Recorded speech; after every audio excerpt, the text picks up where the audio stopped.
नमस्कार दोस्तों। तो बीपीएससी में देखिए इंटरव्यू कॉल के लिए या फिर फाइनल रिजल्ट के लिए काफ़ी इम्पोर्टेंट हो जाता है कि आपका ऑप्शनल कितना तैयार है, कितना आप अपने ऑप्शनल को प्रिपेयर किए हैं, कितनी आपकी आंसर राइटिंग शार्प है। ये ऐसी बहुत सारी बातें हैं जो फुल्ली आपका जो रिजल्ट होता है इसी ऑप्शनल पे आके टिक जाता है।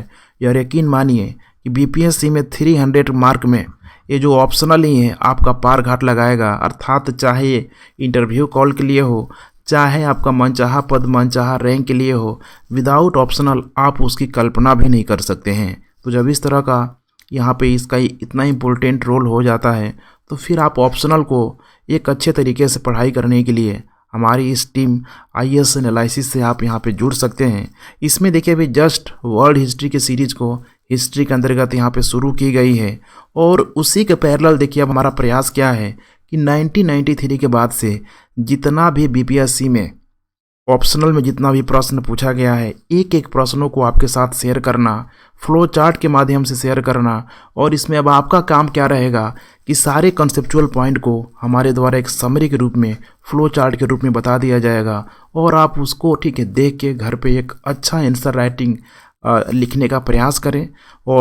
और भी अगर आप डिटेल से अगर इसका ठीक है स्टडी करना चाहते हैं तो मैंने बता ही दिया है कि ऑप्शनल हिस्ट्री पूरी की पूरी फ्री में क्लासेस को हमारे द्वारा चलाई जा रही है।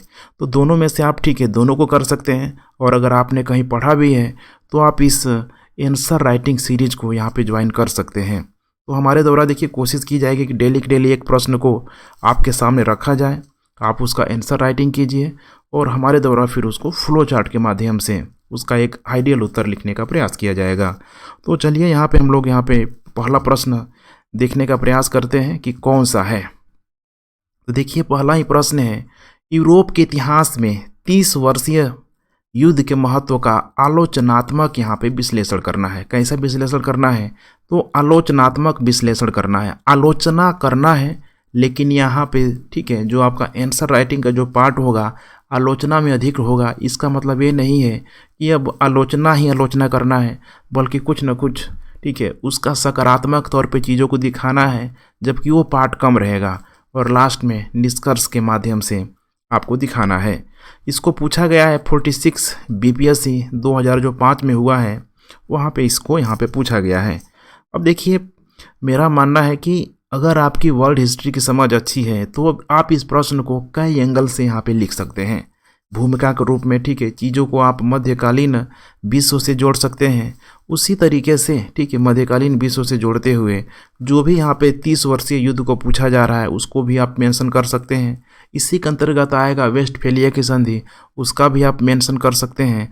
और जो आलोचना के जो बिंदु है यहाँ पे दिखाया जा रहा है कि किस तरीके से एक मध्यकालीन विश्व से जो परिवर्तन हो रहा है आधुनिक विश्व काल तक आते आते इसमें जो परिवर्तन हो रहा है ये परिवर्तन हो रहा है यहाँ पे परिवर्तन। चूँकि अब ये जो परिवर्तन का दौर है आपको पता ही होना चाहिए, एक पुनर्जागरण का भी दौर चल रहा है और पुनर्जागरण के बाद से प्रबोधन का भी दौर यहाँ पे चल रहा है। तो उस परिवर्तन का जो दर है काफ़ी अधिक हो जाता है। अर्थात जो भी मध्यकालीन जो एक तरीके से संस्थाएं थी, जो व्यवस्थाएं थी, अब इस आधुनिक काल तक आते आते यहाँ पे टूट रहा है। तो यही है एक आलोचना के संदर्भ में इसको आप यहाँ पे पॉइंट वाइज कर सकते हैं और लास्ट में यहाँ पे निष्कर्ष के रूप में यहाँ पे आप देख सकते हैं। ठीक है, तो यहाँ पे देखिए अब इसको आंसर राइटिंग करने के लिए आपकी थोड़ी बहुत जो समझ है, जहाँ तक मुझे ध्यान है कि अगर आपको ठीक है अगर क्रूसेड अगर धर्म युद्ध के बारे में अगर आपको पता हो तो आसानी से आप समझ सकते हैं। धर्म युद्ध जो हुआ था लगभग देखा जाए तो 11वीं 12वीं शताब्दी में लगभग 100 सालों तक जो युद्ध हुआ था उसी जेरूशलेम को लेके सीरियाई के क्षेत्रों के लेके, जिसमें यहाँ पे इस्लाम और क्रिश्चियनिटी धर्म लड़े हुए थे।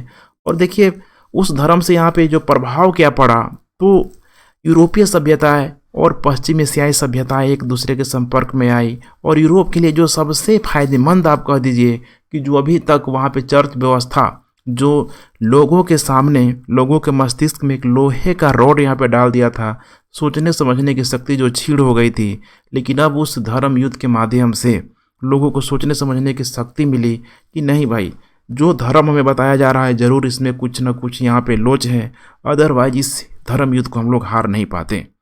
तो कुल मिला के देखिए धर्म युद्ध में भी अच्छा रोल प्ले करेगा। आगे चल के आप देखेंगे तो धीरे धीरे व्यावसायिक क्रांति होगा, उसका श्रेय उपनिवेशों को भी दिया जाएगा।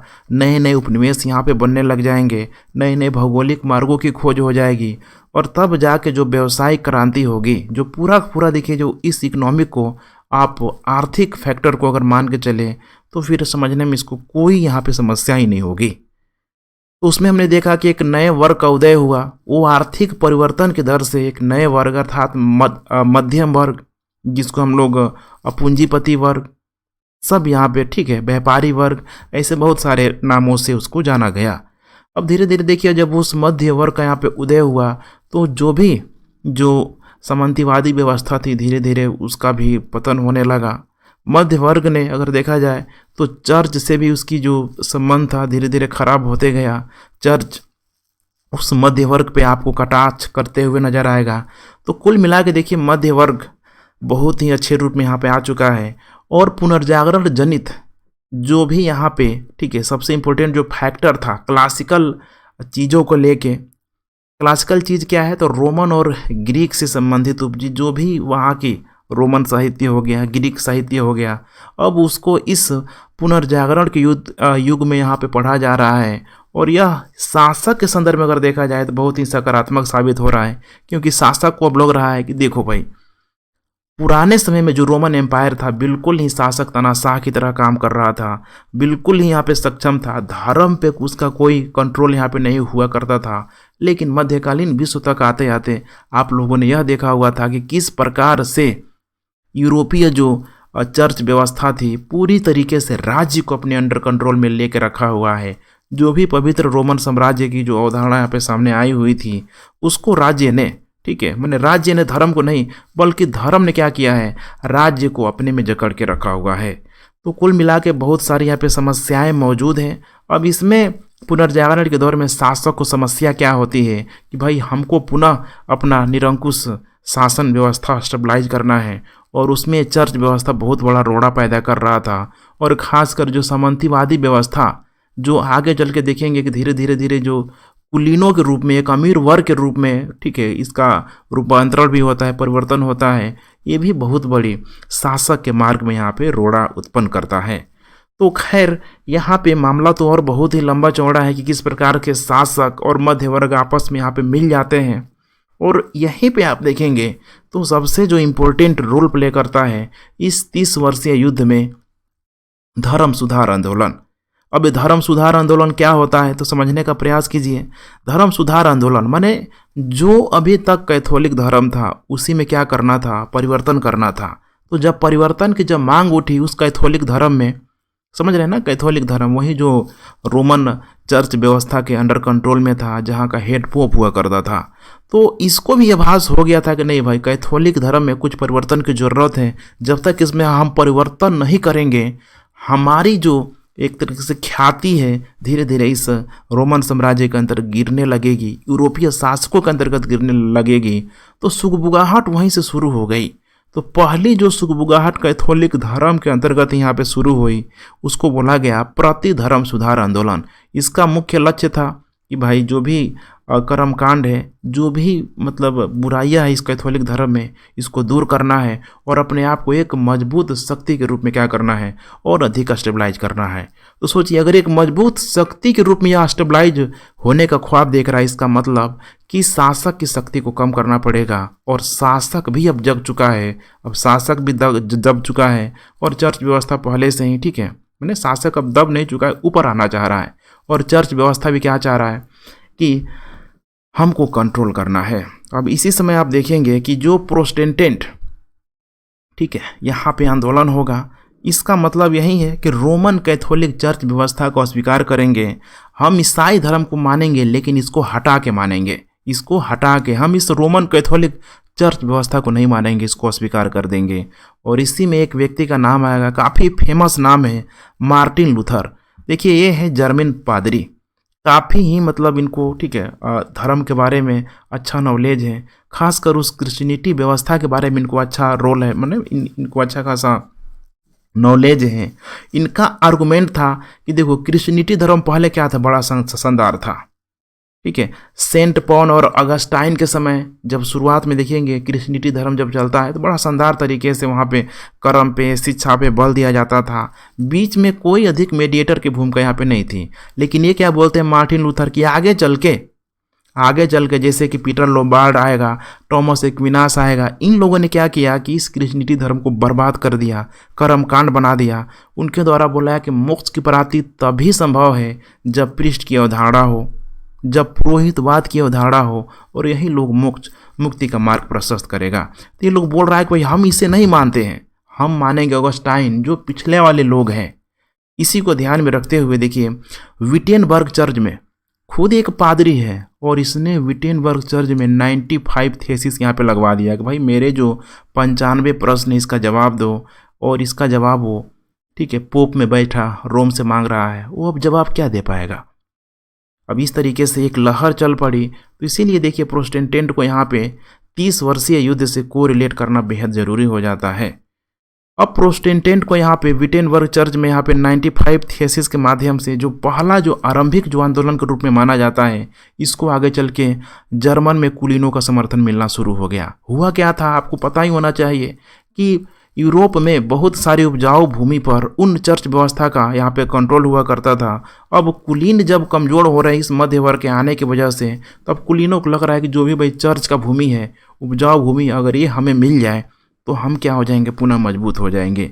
तो ये इसीलिए देखिए इस प्रोटेस्टेंटवादी इस मार्टिन लूथर का जर्मन के कुलीन क्या कर रहे हैं, समर्थन करते नजर आ रहे हैं।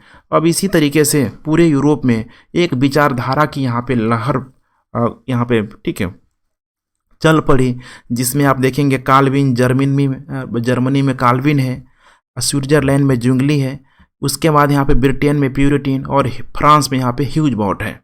अब यहाँ पे समझना है आपको यूरोपीय उस समय जो भी राजनीतिक तत्वों को समझना है कि देखिए ब्रिटेन जो है, ब्रिटेन हमेशा से ही यूरोप में बिल्कुल अलग राह अलापते रहा है। बाकी वो यूरोपीय राष्ट्रों से अपने आप को हमेशा सर्वश्रेष्ठ अपने आप को स्थापित करता रहा है। और ब्रिटेन ही नहीं, एशिया में देखेंगे तो कुछ न कुछ यहाँ पे जापान के साथ भी यही था।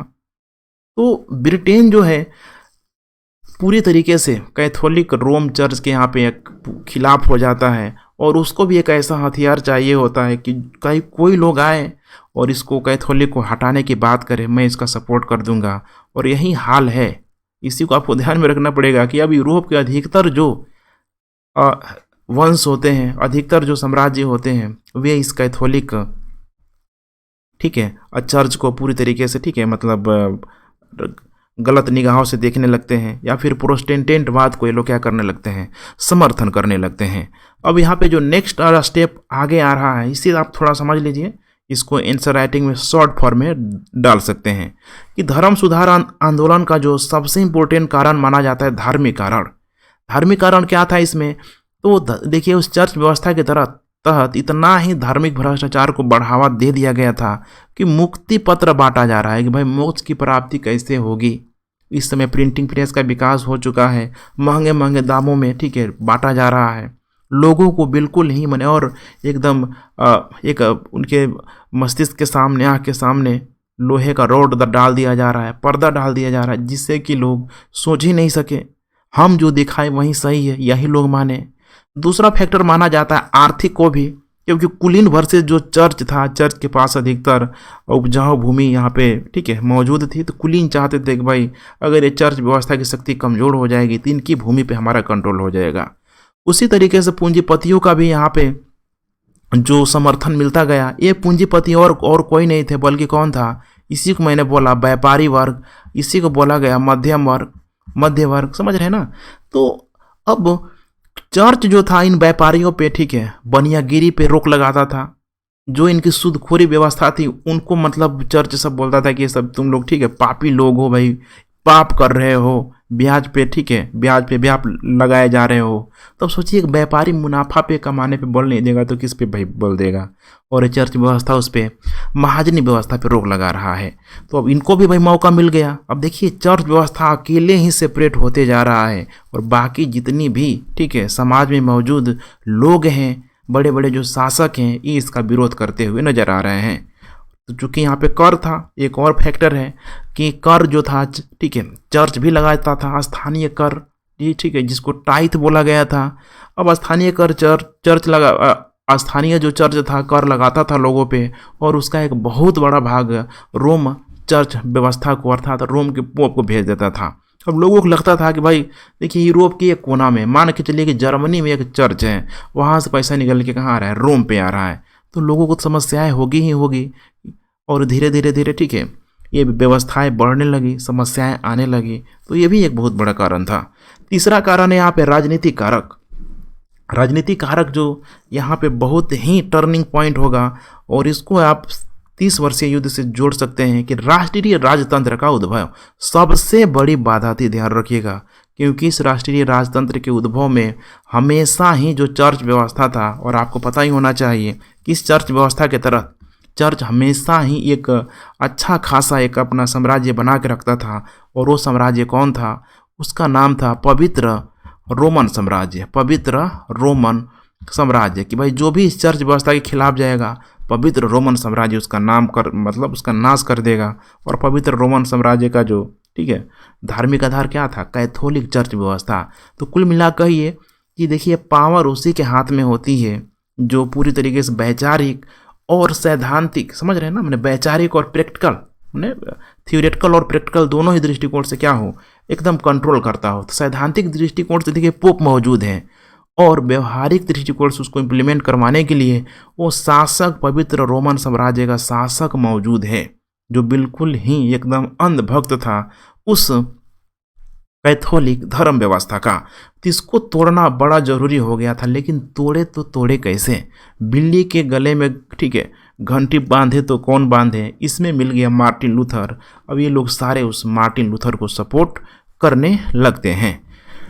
तो यहाँ पे आप देख पा रहे हैं ठीक है, ये जो बाउंड्री है, ये जितना भी देखिए ठीक है, ये आपको ये रेड कलर का जो यहाँ पे बाउंड्री दिखाई दे रहा है ठीक है, रेड है यहाँ पे, देखिए ये इतना बड़े एरिया पे पूरा का पूरा पवित्र रोमन साम्राज्य है। यहाँ पे इतने बड़े एरिया में कौन है, पवित्र रोमन साम्राज्य, पवित्र रोमन साम्राज्य।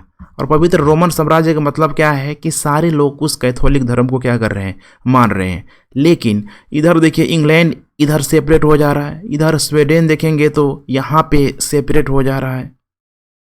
तो कुल मिला के सारा नहीं था, लेकिन अधिकतर क्षेत्र यहाँ पे मौजूद था। फ्रांस भी देखेंगे ठीक है, तो अभी थोड़ा सा मामला यहाँ पे अटका हुआ है। ये पवित्र रोमन साम्राज्य का उसमें भाग तो नहीं है, लेकिन ये भी कैथोलिक चर्च व्यवस्था को मानता है, लेकिन ये भी परेशान है उससे। इसके भी परेशानी अभी हम लोग सॉल्व करेंगे क्या होगा। तो कुल मिला के देखिए जो मार्टिन लूथर कहाँ का था, वो था जर्मनी का था। और जर्मनी किसके अंडर कंट्रोल में है, तो पवित्र रोमन साम्राज्य अर्थात ठीक है उस समय हैसबर्ग एम्पायर आप बोल सकते हैं। तो देखिए यहाँ पे ऑस्ट्रियन हैसबर्ग लैंड है, ये वाला जो भाग है ठीक है। उसके बाद से दूसरा भाग यहाँ पे स्पेनिंग हैसबर्ग लैंड है, स्पेन की तरफ ठीक है, यहाँ पे देखिए ये वाला भाग है बहुत बड़ा। और तीसरा है यहाँ पे प्रूसियन लैंड, ये वाला भाग है। और इसके बाद यहाँ पे जर्मन स्टेट, यहाँ पे देख रहे हैं ना, ये 200 से अधिक यहाँ पे छोटे छोटे राज्य यहाँ पे मौजूद हैं।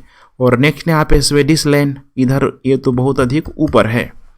तो कुल मिला के यहाँ पे मामला ठीक है तब आगे फंस जाता है जब उस जर्मनी से ही प्रोटेस्टेंट का यहाँ पे शुरुआत होती है। और अब उसको दबाने के लिए अब कौन आएगा, तो हैसबर्ग साम्राज्य आएगा, ऑस्ट्रिया का हैसबर्ग साम्राज्य ठीक है। फर्डिनेंड सेकेंड आएगा कि भाई तुम हमारे पोप व्यवस्था के खिलाफ इतनी आवाज़ क्यों उठा रहे हो, हम तुमको छोड़ेंगे नहीं।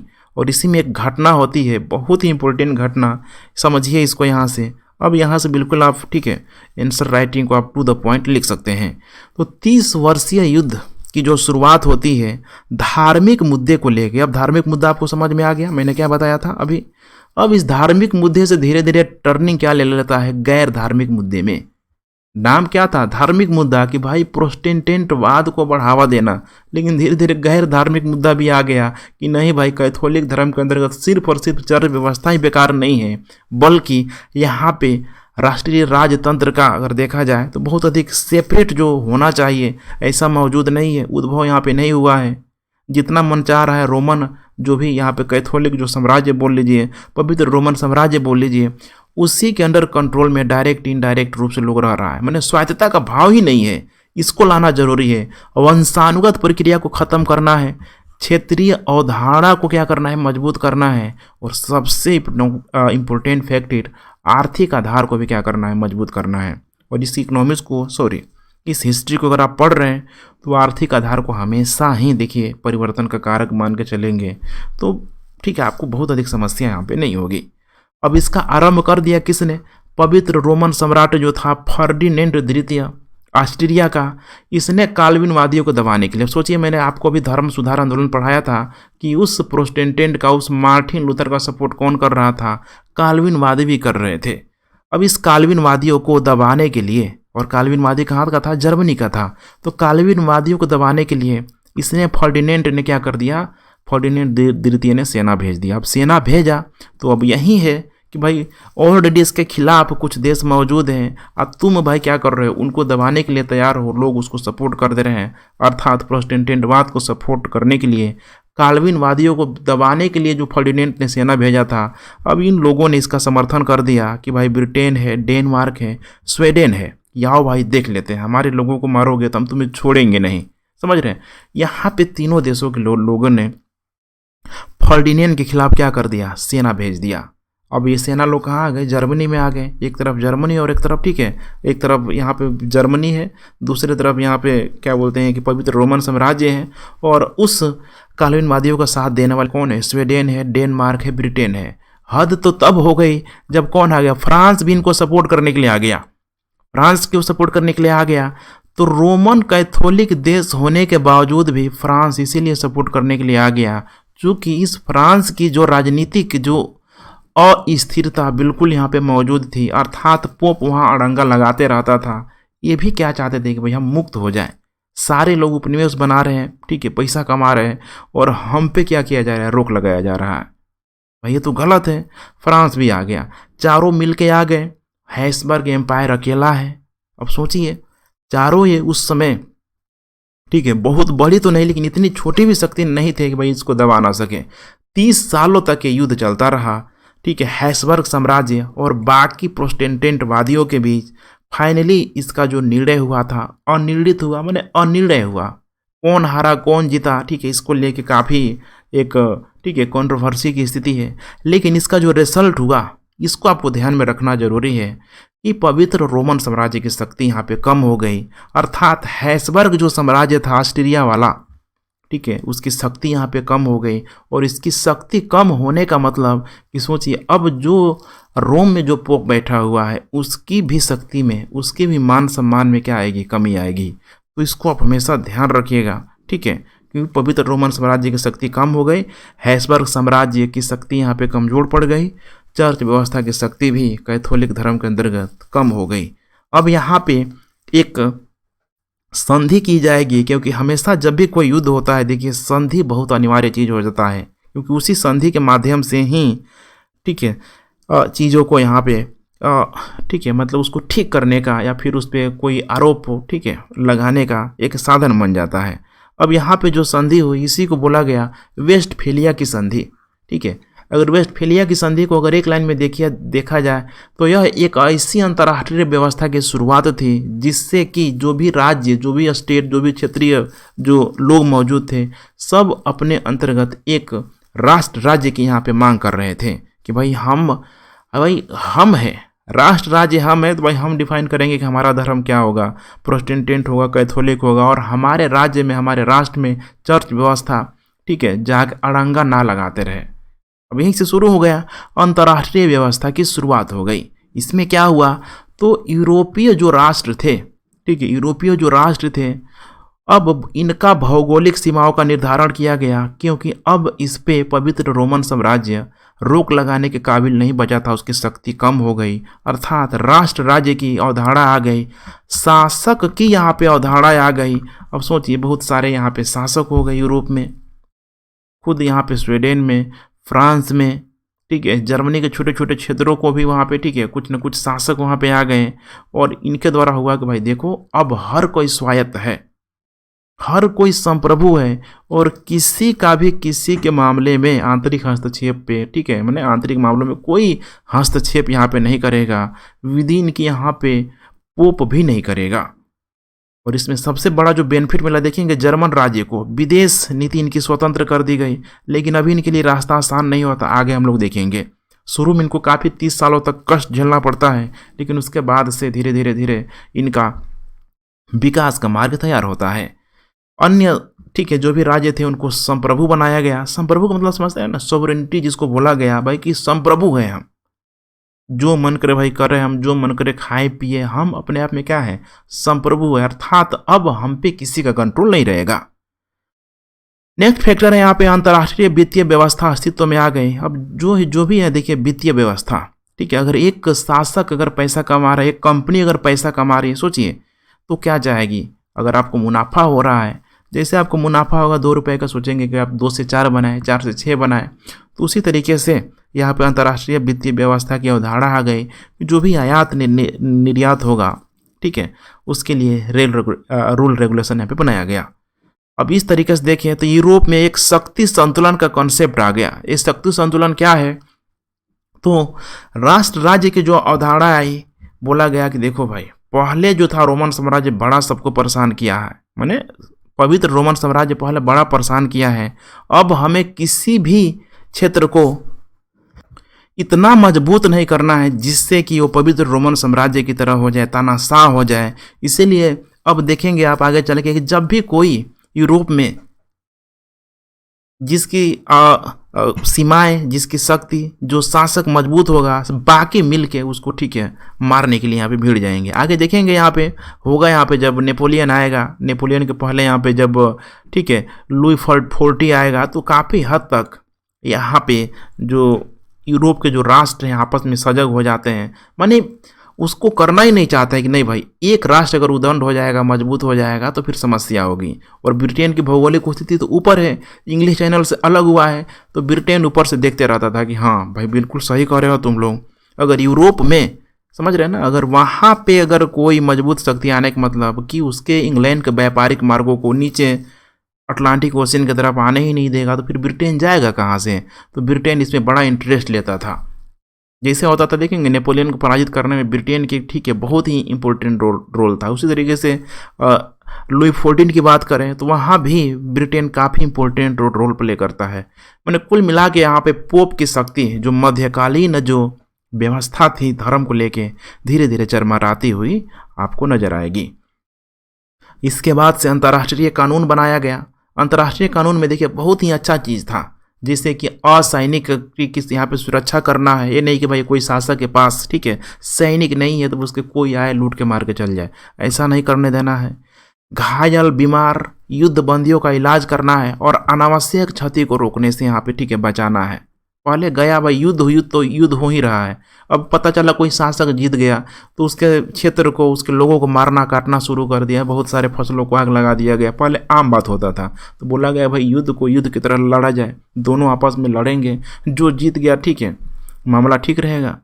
तो कुछ यहाँ पे रूल रेगुलेशन, जो कानून बनाया गया, ये अच्छा चीज़ था उस समय। और सबसे इम्पोर्टेंट यहाँ पे देखिए, फ्रांस के उदय के मार्ग को प्रोत्साहन मिला। अभी तक एक कैथोलिक देश था जो बिल्कुल ही पवित्र रोमन साम्राज्य के अंतर्गत यहाँ पे दबा हुआ था। अब ये जब उदय हुआ तो स्वाभाविक सी बात है कि अब जो पवित्र रोमन साम्राज्य का जो क्षेत्र है हैब्सबर्ग, मैंने जिसमें स्पेन, ऑस्ट्रिया शामिल थे, इनकी शक्ति कम होगी, इनकी महानता भी कम होगी। अब फ्रांस में आप देखेंगे तो अब एक नया हीरो का उदय होता है, यूरोप में एक नया हीरो का उदय होता है, जिसका नाम क्या है यहाँ पे, फ्रांस है। अब इसी के बाद देखेंगे अभी फ्रांस चलेगा, कुछ दिनों बाद जर्मनी चलने लगेगा, यही मामला चलते रहता है।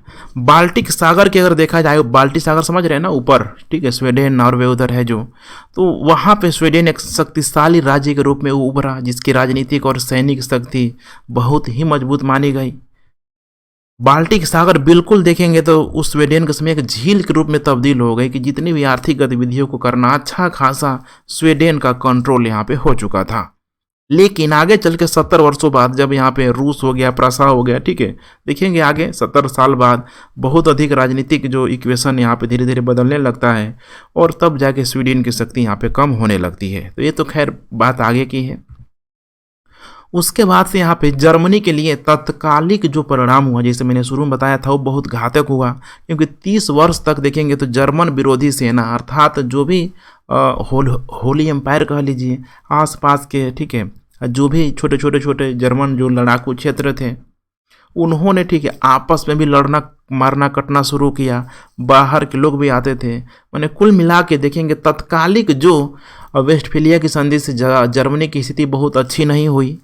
वहाँ पे, ठीक है, बहुत सारे, ठीक है, लोग मारे गए। जर्मनी का जो कृषि व्यवस्था, उद्योग, शिक्षा, जनसंख्या, इन सब का यहाँ पे, ठीक है, पतन होने लगा।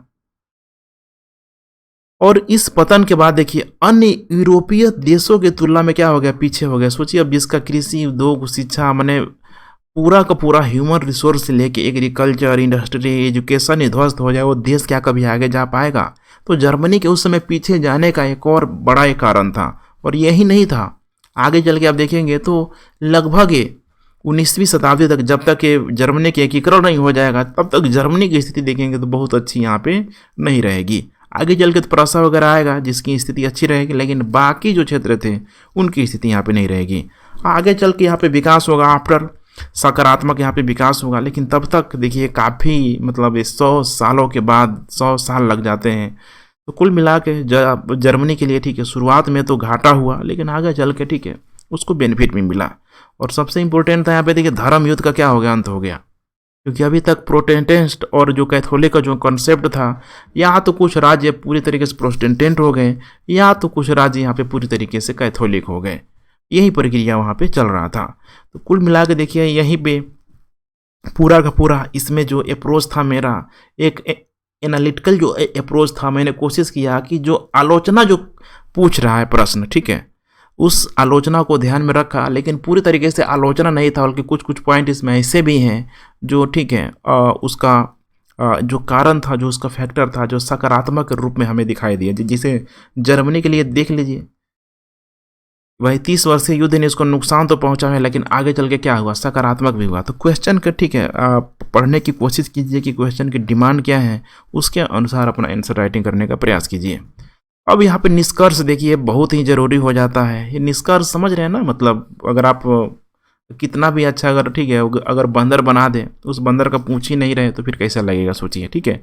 तो ज़रूरी है कि निष्कर्ष उसी पूंछ की तरह काम करता है जो उसकी सुंदरता लगाता है, ठीक है। तो हमेशा ही निष्कर्ष लिखने का प्रयास कीजिए। और निष्कर्ष में देखिए यहाँ पे ये हुआ कि देखिए मध्य युग और आधुनिक युग, तो मध्य युग और आधुनिक युग के बीच अगर देखा जाए तो पूरी तरीके से संक्रमण का काल था, क्योंकि 16वीं, ठीक है, शताब्दी के एकदम लास्ट में 17वीं शताब्दी के आसपास ये सब चीज़ यहाँ पे चल रहा है। 1600, ठीक है, 18 से लेके 1648 तक ये चल रहा है। तो कुल मिला के पूरा का पूरा ये मध्य युग भी नहीं है, कुल मिला के पूरा का पूरा आधुनिक युग भी नहीं है। इसीलिए इसको देखिए संक्रमण का, ठीक है, ट्रांजिशन का एरा यहाँ पे मान लिया गया, दोनों के बीच है। और इसका इफेक्ट क्या पड़ा, तो जो भी देखिए मध्यकालीन परंपराएं थी, रूढ़िवादियाँ धर्म के क्षेत्र में, जो भी उस समय का जो भी मूल्य था, चिंतन, दर्शन, जो बिल्कुल ही मैंने घटिया बकवास था, देखेंगे तो अधिकतर मामलों में देखेंगे तो चीज़ें बिल्कुल चर्च व्यवस्था के अधीन थी। बोला गया कि इलॉजिकल, ठीक है, अब बातों को रखा गया कि पूरे के पूरे ब्रह्मांड के केंद्र में पृथ्वी है। बहुत सारी ऐसी भ्रांतियाँ थी जो मौजूद थी, जो चली आ रही थी, ये सब कमज़ोर पड़ने लगा। अब जाके इस आधुनिक युग तक आते आते एक नया दृष्टिकोण यहाँ पे जन्म ले लिया, जिसमें कि धर्म का प्रभाव धीरे धीरे कम होता चला गया, या रहा भी किन किन क्षेत्रों में तो बहुत अधिक निर्णायक नहीं रहा। कुल मिला के देखेंगे तो पहले जहाँ पे मध्ययुगीन समाज में धर्म के अंतर्गत यहाँ पे राज्य हुआ करता था, अब धीरे धीरे राज्य के अंडर कंट्रोल में क्या हो गया, धर्म हो गया। तो देखेंगे नेपोलियन वगैरह जब आएगा तो आपको बिल्कुल समझ में आएगा। उसी तरीके से यहाँ पे धर्म का प्रभाव यहाँ पे निर्णायक नहीं रहा, व्यक्ति और राज्य के संबंधों पर यहाँ पे विशेष जोर दिया गया। और इसके संबंध पर देखा जाए तो आधुनिक आधार पर निश्चित ही एक सकारात्मकता का हमें तौर जो दिखाई देता है, जो वेस्टफेलिया की संधि या फिर 30 वर्षीय युद्ध के बाद से हमें दिखाई देता है, जो बिल्कुल दूध का दूध, हमने जो गलत है गलत कर दिया, जो सही है उसे सही कर दिया। तो कुल मिला के यही निष्कर्ष आपको लिखने की ज़रूरत है। उम्मीद करता हूँ कि इतना आप लोगों को समझ में आ गया होगा। तो देखिए, एक एक प्रश्न को इसी तरीके से आपको डिफेंड करना पड़ेगा और इसी तरीके से मैं, ठीक है, आप लोगों को अभी आने वाला भी है, ठीक है, मेंस का एग्ज़ाम भी आने वाला है, तो उसको ध्यान में रख के मैं पूरा ये पेपर कंप्लीट कराने की कोशिश करूँगा। डेली आप लोग देखते रहें, पसंद आ रहा है तो शेयर सब्सक्राइब भी आप लोग ज़रूर करते रहें। Thanks for watching. जय हिंद।